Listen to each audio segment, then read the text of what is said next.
प्रज्ञापुराण अथ द्वितीयोऽध्यायः। अध्यात्मदर्शनप्रकरण। एकदा तु हिमाच्छन्ने ह्युत्तराखण्डमण्डने अभयारण्यके ताण्ड्य शमिकोददलास्तथा ऋषयः इतरे यश्च ब्रह्मविद्याविचक्षणः तत्त्वजिज्ञासवो ब्रह्म विद्यायाः सङ्गतः शमे तत्त्वचर्चारतानां तु प्रश्न एक उपस्थितः महत्त्वपूर्णः स प्रश्नः सर्वेषां मन आहरत् पिप्पलादं पप्रच्छातो महाप्राज्ञं ऋषीश्वरम् अष्टावक्रो ब्रह्मज्ञानी लोककल्याणहेतवे। हिमाच्छादित उत्तराखंडर अभयारण्यके थरे ताण्ड्य शमिक उद्दालक तथा ऐतरेय इत्यादि ऋषिगण ब्रह्मविद्यार गभीर तत्व विषय चर्चा करने उद्देश्य एकत्रित हेले। तत्वदर्शनर विविध प्रसंग उपरे विचार करू करू एक महत्वपूर्ण प्रश्न उठिला। ताहार महत्व समस्तंकर दृष्टि आकर्षण कला। जनकल्याण दृष्टि ब्रह्मज्ञानी अष्टावक्र महाप्राज्ञ ऋषि पिप्पलादंकु प्रश्न कले। व्याख्या। ऋषि मानंकु धर्मतंत्रर प्रहरी रूपे मना करा जाए। सेमानी सर्वदा जाग्रत थांती। सेमानी मानव समाज रे देखा जाउथबा सामूहिक समस्यार समाधान खोजी ताहाकु सर्वसाधारण निकट में पहुँचाई थांती। ब्रह्म ज्ञान को सर्वसाधारण रे प्रचार करने उद्देश्य कुंभमेला तथा अन्यान्य पर्व ऋषिगण एकत्र होइथांती एवं निज निज भितर आलोचना करी दैनंदिन समस्यार समाधान बाहर करिथांती। ए संदर्भ में सुत सैनिक शिव काकभूषणी जनक याज्ञ बालक भरद्वाज याज्ञ वलक्य संवाद उल्लेखनीय अटे। एपरी महासमागम सत्संग ज्ञान गोष्ठी रे सर्वदा महामानवंक कर्म तथा आचरण को आधार रूपे ग्रहण करी जीवन क्रमर रूपरेखा निर्धारण करा जाय थाए। परस्पर मध्य आलोचना कला बेले केवल ब्रह्म विद्यार गूढ़तात्विक विवेचना को स्थान न दी तत्कालीन परिस्थिति दृष्टि महत्वपूर्ण प्रश्न उपरे ऋषिगण दृष्टि दे थांती। साधारण जनसमाज सहित संपृक्त आलोचना हेले सुधा मुनीषीगण मुक्ति योग साधना इत्यादि प्रसंग रे आग्रह प्रदर्शन कला परी ए विषय रे मध्य रुचि प्रकाश करिथांती। अष्टावक्र उवाच ईश्वरः भूपतिः साक्षात् ब्रह्माण्डस्य महामुने मानवं राजपुत्रं स्वं कर्तुं सर्वगुणान्वितं विभूतिः स्वादाद् बीज रूपे सर्वामुदान्वितः सृष्टिसञ्चालकोऽप्येष श्रेयसारहितः कथम्। ब्रह्मांडर सम्राट ईश्वर मनुष्य को सर्वगुण संपन्न उत्तराधिकारी राजकुमार रूपे सृष्टि करिछन्ति। बीज रूपरे निजर समस्त विभूति ताहाको प्रसन्नता पूर्वक प्रदान कले। ताहाको सृष्टि संचालन रे सहयोगी भावे योग्य कले। तथापि से सही प्रशंसा और गौरव वंचित हेला काहेकि। व्याख्या। ब्रह्मज्ञानी अष्टावक्रंकर जिज्ञासा सर्वसाधारण सहित संपृक्त। ईश्वरंक मुकुटमणि बोलाउथबा सुर दुर्लभ मानव जोनि लाभ करिथिबा एही सौभाग्यशाली जीव निज परम पितांक ठारू दुई विशेष विभूति पाइबा परे शुद्धा दिगभ्रांत होई दीनहीन परी जीवन यापन करिबार देखा जाय थाए। ए दुईटी विभूति हेउछि बीज रूपरे ईश्वरंक समस्त गुणर अधिकारी हेबा एवं सृष्टि को सुव्यवस्थित करने पाई ईश्वरंक सहित सहयोग करवा। बीज समयानुसार फल धारण कले वृक्षर स्वरूप नहीं थाए। ताहा ଯେଉଁ ଜାତିର ହୋଇଥାଏ ତାହାର ବହିରଙ୍ଗ ସ୍ୱରୂପ ସେହି ଜାତିର ହୋଇଥାଏ। ଲଘୁରୁ ମହାନ, ଅଣୁରୁ ବିଭୁରେ ପରିଣତ ହେବାର ମହାନ ସାମର୍ଥ୍ୟ ଏକ ଅଲଭ୍ୟ ଉତ୍ତରାଧିକାରୀ ଅଟେ।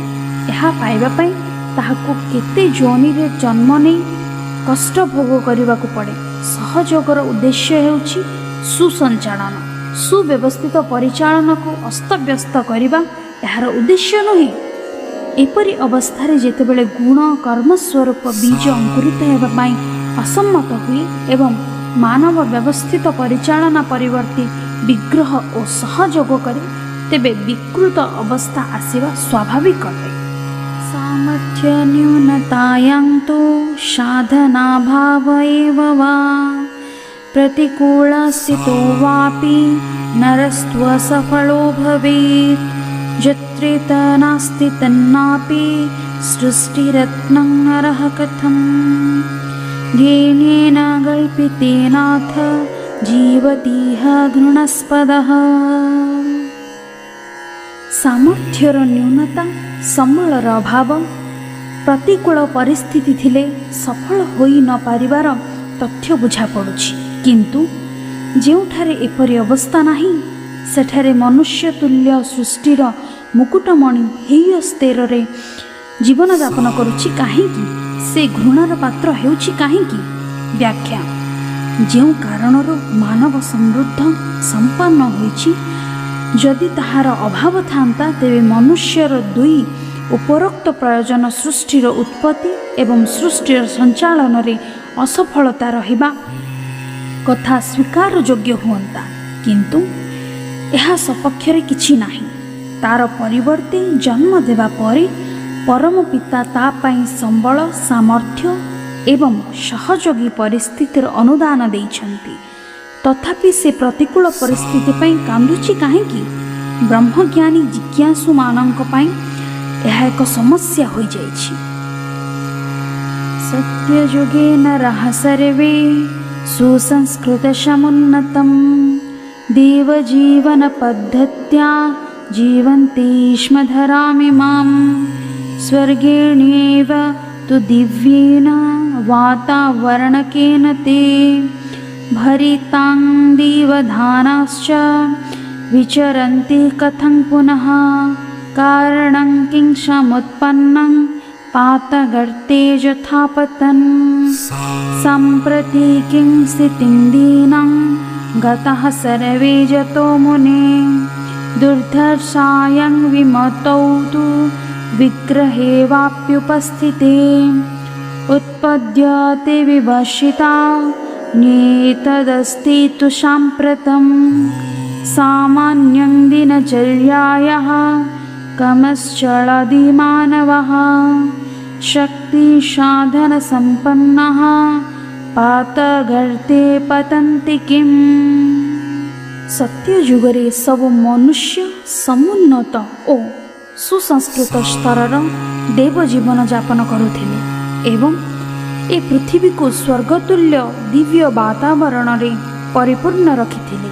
ତଥାପି କେଉଁ କାରଣରୁ ଲୋକମାନେ ପତନର ଗର୍ତ୍ତରେ ପଡ଼ିଲେ ଏବଂ ଆଜିକାର ଦୟନୀୟ ଅବସ୍ଥାରେ ପହଞ୍ଚିଲେ? କୌଣସି ଦୁର୍ଦ୍ଧର୍ଷ ବିପତ୍ତି ବିଗ୍ରହ ଆସିଲେ ଦୟନୀୟ ସ୍ଥିତି ଉତ୍ପନ୍ନ ହୋଇପାରେ, କିନ୍ତୁ ସାମାନ୍ୟ କ୍ରମ ଥାଇ ସୁଦ୍ଧା ଶକ୍ତି ଓ ସମ୍ବଳରେ ସମ୍ପୂର୍ଣ୍ଣ ମନୁଷ୍ୟ ଅଧପତନର ଗର୍ତ୍ତରେ ପଡ଼ୁଛନ୍ତି କାହିଁକି?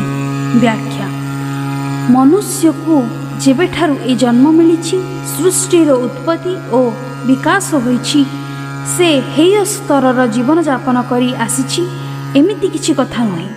ସତ୍ୟ ଯୁଗରେ ମନୁଷ୍ୟ ସଭ୍ୟ ଓ ସୁସଂସ୍କୃତ ଜୀବନଯାପନ କରିଛି। ଶ୍ରେଷ୍ଠତାର ଉଚ୍ଚ ସୋପାନରେ ଉପନୀତ ହୋଇ ପୁଣି ଅଧୋଗାମୀ ହେବା କିପରି ଉଚିତ ମନେ କରାଯାଇଛି? ଆଜିର ଏହି ପରିସ୍ଥିତିରେ ସତ୍ୟଯୁଗ ତୁଳନାରେ ଉଚ୍ଚ ସ୍ତର ଓ ସ୍ୱର୍ଗୋପମ ହେବା ଯୁକ୍ତିଯୁକ୍ତ, କିନ୍ତୁ ବର୍ତ୍ତମାନର ଅବସ୍ଥା ନାରକୀୟ ଅବସ୍ଥା ଅପେକ୍ଷା ଅଧିକ ଦୟନୀୟ ବୋଲି ଋଷି ଦେଖିପାରୁଛନ୍ତି। ଉଚ୍ଚାଦର୍ଶାୟ ସଂସୃଷ୍ଟୋ ମାନବୋ ୟଦି ଜୀବତି तिरश्चं प्राणिनं हेय स्तरेण मनसास्तथा अनात्माचरणं कुर्यात् सृष्टिसन्तुलनं तथा विकुर्यादमदाश्चर्यं चिन्ताया विषयस्तथा। उच्चतर उद्देश्य ପାଇଁ ସୃଷ୍ଟି କରାଯାଇଥିବା ମନୁଷ୍ୟ ଯଦି ତିର୍ଯ୍ୟକ ଯୋନିରେ ଜନ୍ମ ହୋଇଥାଏ, ପ୍ରାଣୀମାନଙ୍କ ଠାରୁ ଅଧିକ ହେୟ ମାନସିକ ଅବସ୍ଥାକୁ ଯାଏ, ଅନାତ୍ମା ଆଚରଣ କରେ ଓ ସୃଷ୍ଟି ଅବସ୍ଥାକୁ ଅସ୍ତବ୍ୟସ୍ତ କରେ, ତେବେ ତାହା ବାସ୍ତବରେ ଯଦି ଆଶ୍ଚର୍ଯ୍ୟ ଓ ଚିନ୍ତାଜନକ ବିଷୟ। ବ୍ୟାଖ୍ୟା: ମନୁଷ୍ୟ ନିଜକୁ ଶ୍ରେଷ୍ଠତା ସହିତ ସଂଯୁକ୍ତ କରିବ, ଅନ୍ୟାନ୍ୟ ଜୀବଙ୍କ ପାଇଁ ଏକ ଆଦର୍ଶ ଉଦାହରଣ ତୁଲ୍ୟ ହେବ। ଏମିତି କିଛି ସ୍ତର ହୋଇଥିଲା, କିନ୍ତୁ ବାସ୍ତବ ଅବସ୍ଥା ଚିନ୍ତାଜନକ ଓ ବିଚିତ୍ର ହୋଇଯାଇଛି। ମନୁଷ୍ୟ ଭ୍ରଷ୍ଟ ଆଚରଣରେ କେବେ ପ୍ରବୃତ୍ତ ହେବ, ସେ ବିଷୟରେ ସ୍ପଷ୍ଟୀକରଣ କରି ବିବେକ ଚୂଡ଼ାମଣିରେ ଲେଖାଯାଇଛି, ଶ୍ରଦ୍ଧାଦିଭିଃ ପଞ୍ଚଭିରେବ ପଞ୍ଚତ୍ୱମାପୁ ବିଶ୍ୱଗୁଣେନ ବଦ୍ଧାଃ କୁରଙ୍ଗ ମାତଙ୍ଗ ପତଙ୍ଗ ମିନ ଭୃଙ୍ଗା ନରଃ ପଞ୍ଚବିରଞ୍ଚିତଃ କିମା। ଅର୍ଥାତ୍ ହରିଣ, ହାତୀ, ଝିଣ୍ଟିକା, ମାଛ ଓ ଭଅଁର ଏମାନେ ନିଜ ନିଜ ସ୍ୱଭାବ କାରଣରୁ ଶବ୍ଦାଦି ପାଞ୍ଚ ବିଷୟ ମଧ୍ୟରୁ କେବଳ ଗୋଟିଏ ପ୍ରତି ଆସକ୍ତି ହୋଇ ମୃତ୍ୟୁ ମୁଖରେ ପଡ଼ନ୍ତି। ତଥାପି ଏହି ପାଞ୍ଚଟି ବିଷୟରେ ଆସକ୍ତ ଅସଂଯମୀ ପୁରୁଷ କିପରି ରକ୍ଷା ପାଇପାରିବେ? ଅନ୍ୟାନ୍ୟ ଜୀବଧାରୀମାନଙ୍କ ପରି ମନୁଷ୍ୟ ଯଦି ଶିଷ୍ଣୋଦର ପରାୟଣ ହୋଇ ନିଜର ଚିନ୍ତନ ଓ ଆଚରଣକୁ ଭ୍ରଷ୍ଟ କରେ, ତେବେ ପୃଥିବୀରେ ମନୁଷ୍ୟ ଯୋନିରେ ଜନ୍ମ ହୋଇ ସୁଦ୍ଧା ଦୁର୍ଭାଗ୍ୟଯୁକ୍ତ ହେବ, ଏଥିରେ ସନ୍ଦେହ ନାହିଁ। ଆଜି ମନୁଷ୍ୟଠାରେ ଉପଭୋଗର ତୃଷ୍ଣା ଓ ସୁଖ ସମୃଦ୍ଧି ପାଇବା ପାଇଁ ଆଖି ବୁଜା ଧାଇଁବା ଦେଖାଯାଇଛି। ଏହା ତଥାକଥିତ ପ୍ରଗତି ଓ ସଭ୍ୟତାର କି ପ୍ରଭାବ ସୃଷ୍ଟି ଉପରେ ପଡ଼ିବ, ତାହା ସମସ୍ତେ ପାଶୋରି ଦେଇଛନ୍ତି।